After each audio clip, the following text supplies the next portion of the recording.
Oh no. Well, there you are. I've been waiting forever for you. I had to go through your computer to keep myself busy. You play The Sims 3 a lot. Hey, don't judge. Anyway, what are you doing here? I thought I kicked you out. I even changed the locks. Well, you didn't really kick me out, and you changed the door locks, but you didn't change the window locks. Oh, yeah, I forgot the windows. I mean, what do you want? I swear, if there's another ghost in my house. No, there's no ghost this time. I need your help with something else. Okay. What is it? An Eldritch God! A great and terrible Eldritch God that his very appearance could mean the destruction of our universe! You sure I can't just shoot another ghost? Yeah. No, you fool! Can't you see the severity in all of this? We could all die! Okay, you clearly need a hobby. Well, I had a slinky once. Oh? I straightened it. Oh. Okay, how about, you go on a date? Try to get a relationship with somebody. No, I tried dating once. It didn't end well. And when the patient woke up, his skeleton was gone, and the doctor was never seen again! Anyway, that's how I lost my medical license. Oh, you're a Gemini? Oh, what a coincidence! I'm a sane person. You know, what I don't understand is, Palpatine had Sith artifacts and statues in his office, and not one of the Jedi's decided to put 2 and 2 together? I mean, that's just crazy, and oh, I already see he left. My father never loved me. Until I was 14, he would call me Florence. My name doesn't even start with an F. Your breadsticks. Thank you. Wow. That's actually kind of sad. Oh, what? As sad as playing over 300 hours of The Sims 3? Hey, don't judge. Alright, well, what do you want me to do about it? Well, we don't know when this creature will appear. It could be tomorrow, it could be a week from now, it could be years. But that doesn't mean we can't prepare for it. What I need from you is to review something. Something that I can scan the negative energy from. I theorize that I can take the angry energy and weaponize it. Well, couldn't you, try somebody else, like Angry Joe? I mean, he seems angry enough. It's in the title. No, he lives way too far. You're the only one I got. Well, we're doomed. Well, what am I reviewing?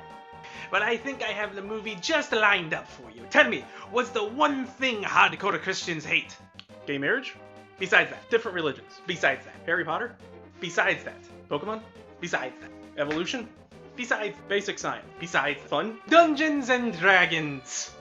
Oh, Dungeons and Dragons. Wait, what movie? Mazes and Monsters. Mazes and Monsters? Couldn't I just play a Dungeons and Dragons game instead? Well, I guess you could always play AD&D Heroes of the Lands. So let's talk about Mazes and Monsters. Mazes and Monsters was a direct-to-TV movie based off the book Mazes and Monsters. The story is loosely based on true events. I say loose because the person in question, James Egbert, who was a college student at the time, sadly committed suicide in 1980 after struggling with depression, drug abuse, and parental pressure. But because he also happened to play Dungeons & Dragons, the media and other places like the church blamed the game, saying the game itself promoted Satanism and witchcraft. And yeah, the book covers definitely didn't help, but bottom line, the game was just that. A game. If you believe Dungeons & Dragons is demonic and evil, then you're just an idiot. I'm sorry, but there's no way around that. And I know there are people that still believe that. When I bought the Player's Handbook for 5e, there was a Jesus is there for you pamphlet in the book. If you actually sat down and watched some people play Dungeons & Dragons, you would quickly notice that it's just a bunch of nerds getting together maybe once a week and creating a story. It's basically make-believe for adults. Yeah, there are devils and demons in the game, but you don't serve them, you fight them. Because you're the good guys. And yeah, there is magic in the game, but besides not being real, most magic users get their powers from their devotion to the deity they worship. Which again, in a fake world, there are fake gods. I mean, both the classes Paladins and Clerics get their powers from their devotion to their god. And if you don't want to worship a fake god, that's completely understandable. But if you look in the book, you can actually see that we have historical pantheons you can put in the game, like Norse mythology, Greek mythology, and Egyptians. What's to say you can't have a single god? Talk to your DM, get Christianity in your game. I mean, wouldn't that be a great adventure? You get to be a paladin or a cleric for the Lord. Now, since D&D has become more mainstream nowadays, the controversies have seemed to die down, but again, they still exist. And that certainly wasn't the case in the 80s.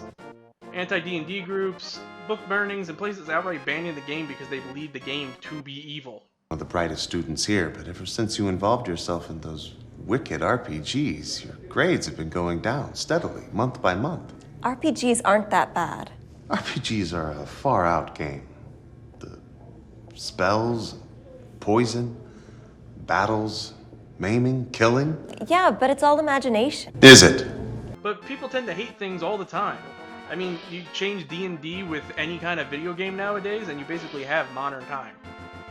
Instead of taking into account that the 16-year-old was not only suffering from depression and drug abuse, he also had the pressure of his overbearing parents. But no, people decided to take Dungeons & Dragons and blame them instead of being shitty parents. And add in an author who, a year later, made a book about the events, and you got Mazes and Monsters, one of the many anti-D&D medias that are out there. The movie starts out with a police investigation searching for a missing student, played by Tom Hanks. His first major role, actually. What's he doing in there? How should I know? John, we're going in. Okay, be careful.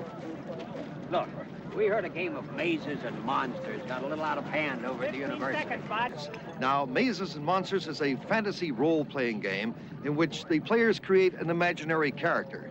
These characters are then plunged into a fantasy world of invented terrors. The point of the game is to amass a fortune without being killed. It's kind of a psychodrama, you might say. Well, that's not actually true. The whole point of D&D is that everybody gets together and make a story that we all work together to... screw it.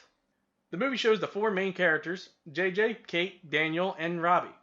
And they all have stuff in common. They all have terrible parents. Well, except Kate, I guess. JJ is this Team Fortress 2 player whose main character trait is that he changes hats every scene. He has problems at home with his mother always changing the room. Done! It looks like a hospital! Don't scream at me. I worked my tail off to get this finished in time. I can tell you don't like it. Don't like it? I hate it. Daniel's family is overbearing and practically forcing him to choose a career he doesn't want. Daniel, I have seen students in my class, and I have seen you. You have a special gift for computers. You've always had that. Later, you're not going to be able to find a job. Later, they're going to want the computer expert from MIT, not a game player from that Grant University. Yes, Daniel, you can always have a video game career later. Blizzard's not going anywhere. We have a Maze and Monster group going, and they need a fourth player. And that player is none other than Tom Hanks, our main character, and his parents are... well... You don't see another check. Oh, leave him alone. And you've had too much to drink. Again. Well, what a perfect comeback there, Chief. I wonder if that's his only line of defense. Honey, I told you to put the dishes away. And you've had too much to drink. Dear, I'm going grocery shopping. Is there anything you want me to pick up? I hate it when you drink. Robbie was kicked out of his last school because he played Mazes and Monsters too much and it got in the way of his studies. Yeah, I hear that. I still stay up all day creating maps and campaigns that are never going to see the light of day. What the hell is with these hats? I mean, the funny thing is, I'm pretty sure almost, if not all of these hats, you can actually find in Team Fortress.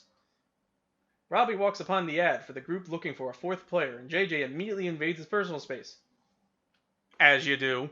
This is a Monsters. That's my sign there. Yeah, JJ Brockway. I used to, but I don't anymore. Oh, that's too bad. We really need a fourth player. Well, sorry. Really, good guys. Thanks. Come on, Robbie. And if you don't like it, if it's too much, you can always quit. Yeah. Well, if you're gonna be there, I guess I'll have to give it a shot. All right. You got some glasses? Yes. JJ, I brought you something. 1987, great year. Whoa, 1987? That is amazing.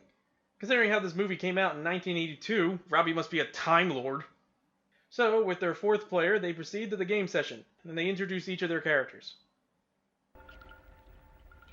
I'm Glacia the Fighter. I am Freelick, the Frenetic of Glossamere. I am Pardieu, a holy man. Pardieu, also known as a really delicious brand of chicken. So then the movie proceeds to show Robbie's life in the university. You know, he does things like jogging, studying, playing Mazes and Monsters, stabbing a guy. Let's backtrack a bit. Robbie reveals to Kate about his brother named Hall, who ran away from home. and which he blames himself for and is haunted for not knowing what happened to him. We never got a letter, postcard, phone call, nothing. Like he disappeared right off the face of the earth.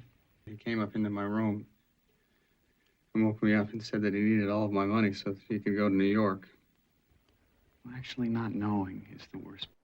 Gee, I wonder why Robbie has mental health problems. What with his parents always fighting and his brother that ran away that he blames himself for. It must be the tabletop RPGs. Are we playing tomorrow? Oh, gee, no, we're kind of busy. How about Wednesday? Oh my god, Robbie is clearly obsessed with this game. We're kind of busy. How about Wednesday? How is he going to focus on his studies if he keeps focusing on the game? JJ's feeling a bit 1980s movie suicidal because he feels left out of his friends group. So he does the only rational thing to do, head to the caves and end it there. But he soon discovers that it's a perfect place for a new type of role-playing called... But how will he get his friends to join, you may ask? By derailing the entire campaign. Freelick jumps into the pit to gather the treasure. How much does Freelick get? It's a trap. No. The pit is filled with sharp, gem-encrusted spikes. Freelick, the Frenetic of Glossamere, is impaled and dies.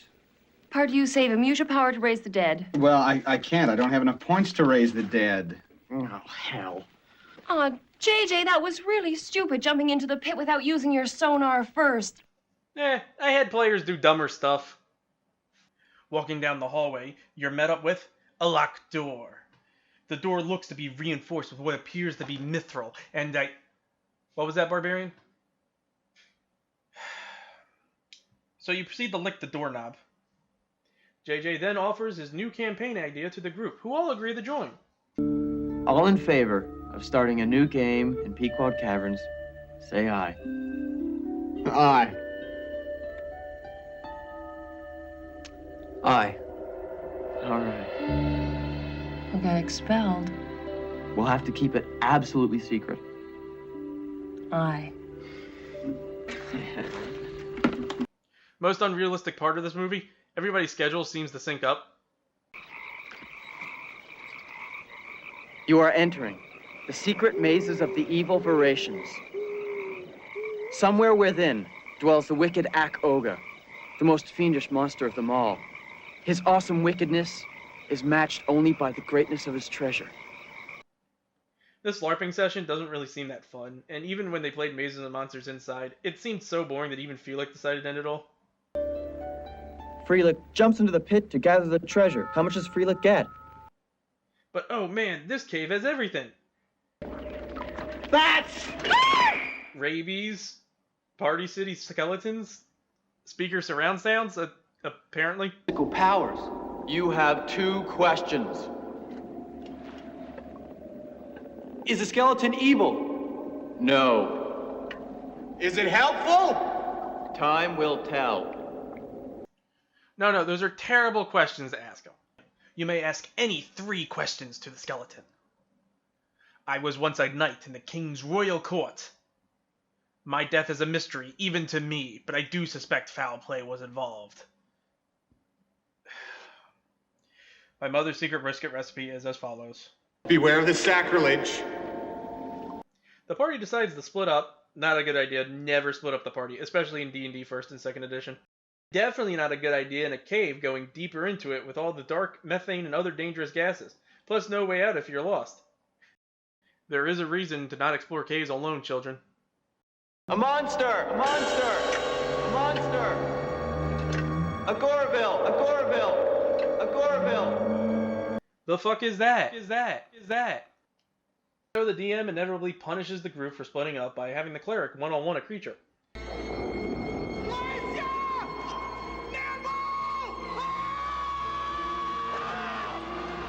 Robbie freaks out. With the lack of oxygen, I assumed it helped as well, as he sees this creature as real and beginning to mix reality and fantasy, thinking he is Pardieu the Holy Man. It is all right now. I have slain the Gorville. I'm a holy man. I never kill unless I cannot overcome the monster with reason or spells. I've got these to compensate for my lack of warlike skills. Knock it off. Bless you all. Knock it off, Pardieu. Robbie, I don't understand. What you... Look, don't get upset. I love you, and I will always love you, but I just can't touch you anymore. Look, if you've met somebody else or you don't want to go out with me anymore, then that's fine. But just don't lie to me and say that you love me, but you can't touch me. But I do love you. It's possible for me to love you without making love to you. This is exactly like last time. This is deja vu.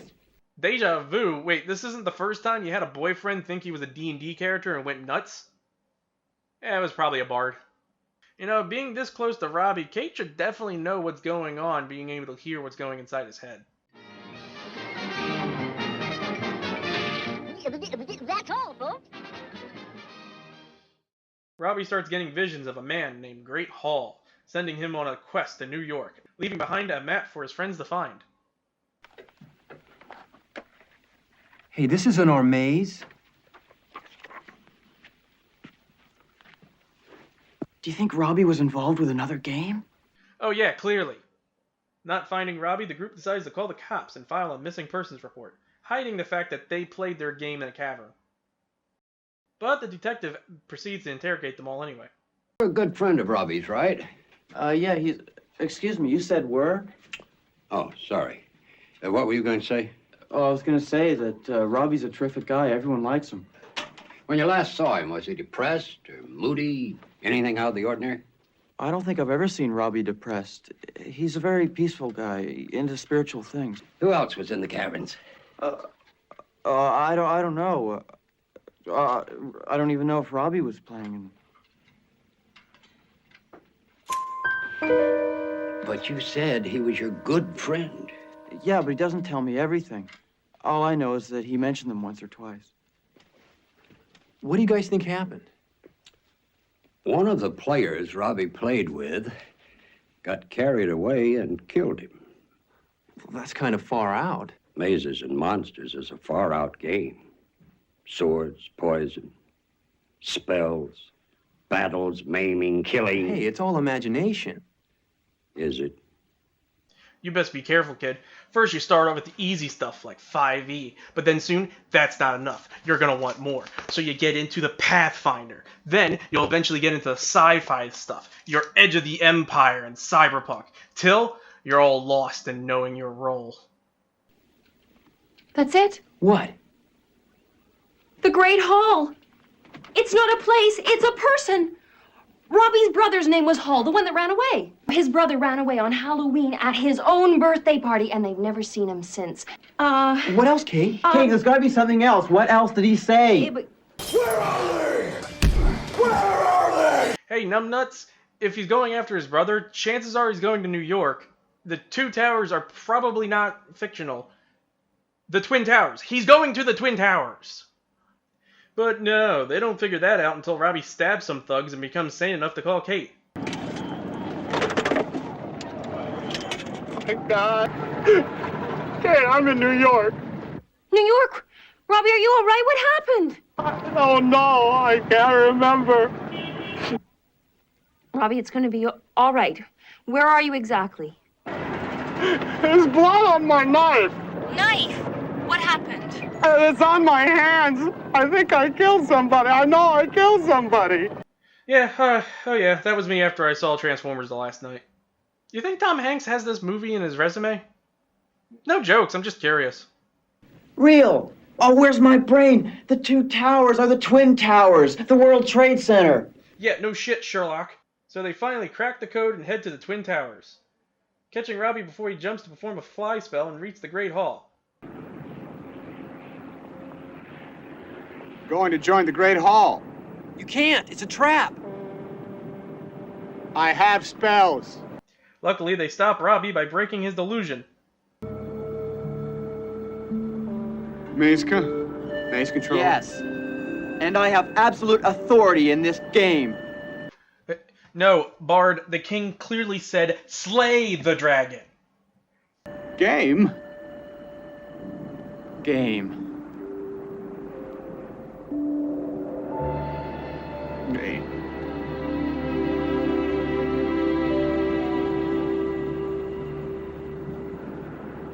JJ, what am I doing here?